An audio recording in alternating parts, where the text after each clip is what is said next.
Making a volcano. Aim. I want the volcano to explode out into gas, so the volcano is a solid mixed with liquid and gas.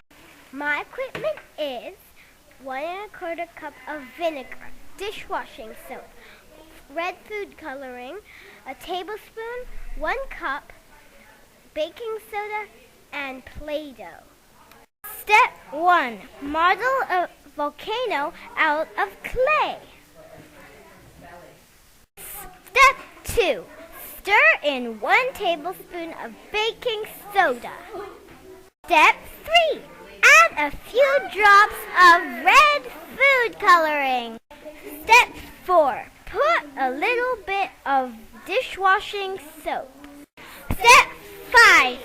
Put in 1¼ cup of vinegar.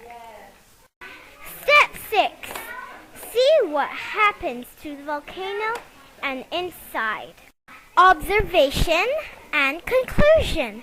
I saw bubbles coming out and gas, liquid, solid, they all reacted. There was bubbles because of the dishwashing soap.